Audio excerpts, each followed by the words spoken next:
Jesús fue llevado por el Espíritu al desierto para ser tentado por el demonio. Después de ayunar 40 días, con sus 40 noches, sintió hambre. Y el tentador, acercándose, le dijo: «Si tú eres Hijo de Dios, manda que estas piedras se conviertan en panes». Jesús le respondió: «Está escrito, el hombre no vive solamente de pan, sino de toda palabra que sale de la boca de Dios». Luego el demonio llevó a Jesús a la ciudad santa y lo puso en la parte más alta del templo, diciéndole: «Si tú eres Hijo de Dios, tírate abajo, porque está escrito: Dios dará órdenes a sus ángeles, y ellos te llevarán en sus manos, para que tu pie no tropiece con ninguna piedra». Jesús respondió: «También está escrito: no tentarás al Señor tu Dios». El demonio lo llevó luego a una montaña muy alta. Desde allí le hizo ver todos los reinos del mundo con todo su esplendor y le dijo: «Te daré todo esto si te postras para adorarme». Jesús le respondió: «Retírate, Satanás, porque está escrito: adorarás al Señor Dios y a Él solo rendirás culto». Entonces el demonio lo dejó y unos ángeles se acercaron para servirlo. El horizonte cuaresmal, inaugurado con las cenizas del miércoles, se prolonga en este primer domingo con el panorama desolador del desierto. El desierto es el mundo, alejado de Dios, dominado por el príncipe de las tinieblas, que reacciona ante la sola presencia de Jesucristo, ante la sola presencia del Hijo de Dios. Pero es el Espíritu Santo quien lleva a Jesucristo a ese ámbito. El Verbo se hizo carne por obra del Espíritu Santo. No es una casualidad que el Señor vaya al desierto, sino que se trata de un designio en el plan providencial de Dios. Un designio de misericordia, ordenado a rescatarnos y a conducirnos, como en otro tiempo a Israel, desde la esclavitud a la libertad de los hijos de Dios, hacia la herencia prometida, hacia la patria del cielo. Es muy importante advertir que nos encontramos en un desierto para que las cosas de este mundo pasajero no nos aten, no nos hagan perder de vista que caminamos por el mundo como peregrinos, bajo la guía del Espíritu Santo, como hijos de Dios, siguiendo a Cristo camino al Padre. El tentador propone a Cristo 3 pruebas que en cierta forma se corresponden con todos los deseos, esperanzas y anhelos del hombre, y que el demonio intenta pervertir o desordenar. Los corporales, los más propios del alma, y los más espirituales y elevados. San Juan en su primera carta los compendia de esta manera. Dice allí San Juan: «No améis al mundo ni lo que hay en el mundo. Si alguien ama al mundo, el amor del Padre no está en él. Puesto que todo lo que hay en el mundo, la concupiscencia de la carne, la concupiscencia de los ojos y la soberbia de la vida, no viene del Padre, sino del mundo». Por eso mismo San Pablo anhela que la totalidad de nuestro ser sea conservado para Dios. En la primera carta a los Tesalonicenses, en el capítulo 5, dice allí San Pablo que Él, el Dios de la paz, os santifique plenamente y que todo vuestro ser, el espíritu, el alma y el cuerpo, se conserve sin mancha hasta la venida de nuestro Señor Jesucristo. Esta división en 3, que representa por un lado lo corporal, por otro lado lo propio del alma en relación con las cosas de este mundo, y por otro lado el alma en relación con lo más importante, que es el vínculo con Dios, la dimensión religiosa. La primera tentación, en el plano mismo del desierto, está referida a la concupiscencia de la carne, con el objeto de desordenar ese deseo de las cosas materiales o corporales. El problema no es el pan, puesto que el alimento no es algo malo. El problema no son las cosas materiales, las cosas corporales, la dimensión física. El problema es vivir al margen de Dios, sin preocupaciones por el orden sobrenatural, de tal manera que la vida se oriente solo a las cosas de este mundo, que, insistamos, no son malas, pero que podemos colocar en un sitio que no les corresponden, viviendo para ellas. Vivir para las cosas de este mundo. Eso es lo que se esconde en esta primer tentación.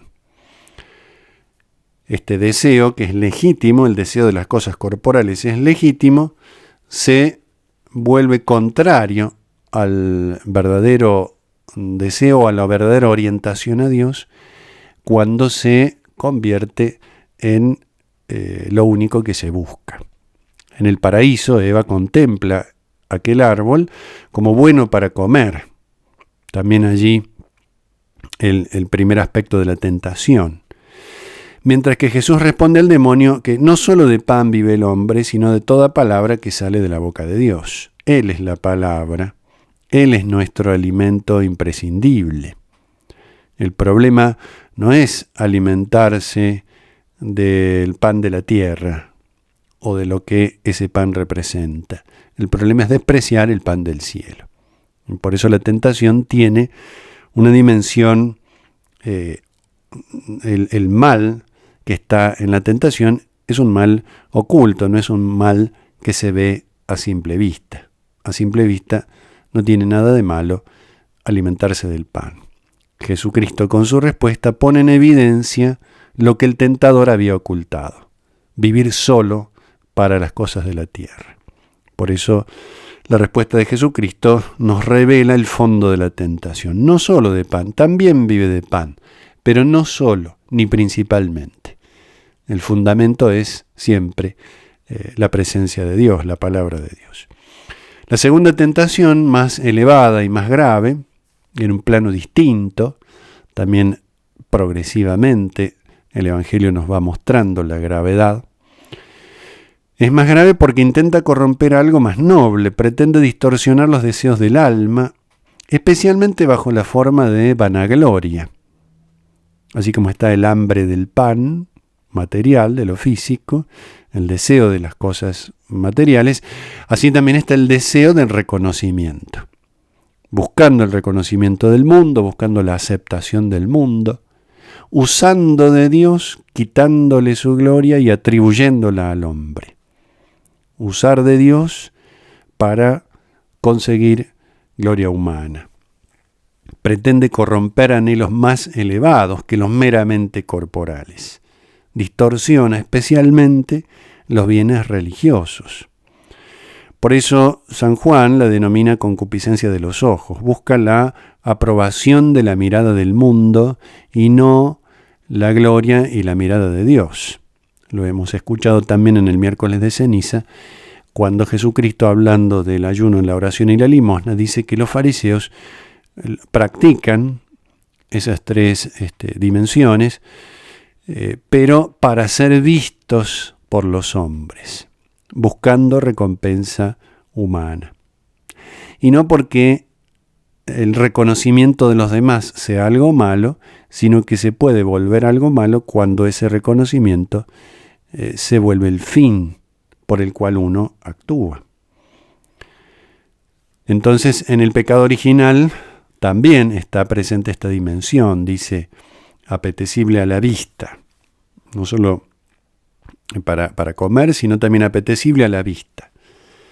Nos dice el texto sagrado acerca de la mirada de Eva sobre el árbol en el Edén.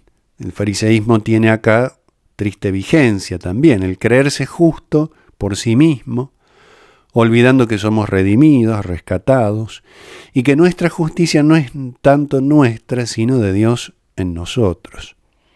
Usar de lo religioso para el provecho propio, instrumentalizar lo sagrado para obtener reconocimiento y gloria temporal. E incluso aquí podríamos precisar otro detalle similar al de la primera tentación, porque en sí mismo, como decíamos recién, este reconocimiento no es malo. Recibir una alabanza no es algo necesariamente corrompido, sino que el pecado consiste, como lo vivían los fariseos, vivir para esa glorificación. El problema es buscar la gloria terrenal y no la gloria de Dios. El drama es siempre ofender a Dios con sus propios dones. La tercera tentación, en un lugar muy elevado, representativo de su gravedad, es la soberbia, la separación total de Dios. Acá la dimensión religiosa alcanza su punto culminante, la apostasía, volverle la espalda a Dios por completo. Es la tentación de la idolatría, del amor de sí mismo hasta el desprecio de Dios, como lo decía San Agustín. Corrompe esta tentación o busca corromper lo más noble, que es la caridad, la amistad con Dios. El hombre abandona a Dios y pretende ocupar su lugar, ejerciendo un poder que no le corresponde. Es la parte culminante en la tentación en el paraíso. Dice, excelente para adquirir sabiduría. Sabiduría que al margen de Dios en realidad es soberbia, es la sabiduría de este mundo. Y en definitiva la soberbia se encuentra en la raíz del pecado cuando el demonio seduce a Eva con aquel fatídico seréis como dioses. En esta tercera tentación, entonces, esta tercera tentación está como latente en todas. No son simplemente 3 grados de tentación, sino que son 3 dimensiones que configuran de una u otra manera toda tentación, siempre buscando el demonio, nuestro enemigo, apartarnos de Dios, ordenándonos a cosas de este mundo que en sí mismas son buenas, pero poniéndolas como un fin. Y allí está precisamente la idolatría, el gran pecado que los profetas denunciaron siempre en el Antiguo Testamento. Jesús responde siempre con la palabra de Dios, con lo cual nos enseña el valor que la Escritura tiene para combatir al demonio. Por supuesto que nos lo muestra, identifica al enemigo. Nos advierte que la vida cristiana es combate, que es militante. Nada peor que desconocer al enemigo o no tener al alcance las armas necesarias. No es casual que la Escritura se lea poco, que no se entienda o que no haya intención de entenderla, que se convierta en un libro cerrado, que no se exponga, que no se explique, o que se reduzca a una serie de pautas de conducta. Y nada más. Que sea entonces su palabra quien acompañe nuestra peregrinación por el desierto, lugar de desolación, de enfrentamiento con el tentador, pero también ámbito para el encuentro con Dios. Espacio profundo para vivir y experimentar su amor, tal como lo señalaba Oseas en aquella magnífica profecía donde Dios dice a su pueblo, la llevaré al desierto, le hablaré al corazón. Allí le daré sus viñas, el valle de Acor lo haré puerta de esperanza, y ella responderá allí como en los días de la juventud, como el día en que subía del país de Egipto. Que Él nos lleve al desierto, nos hable al corazón, presida nuestra cuaresma, que sea Él ahora y siempre el único necesario, el verdaderamente importante en este camino. Porque la cuaresma no es tanto mirar hacia nosotros, sino dirigirnos hacia Él.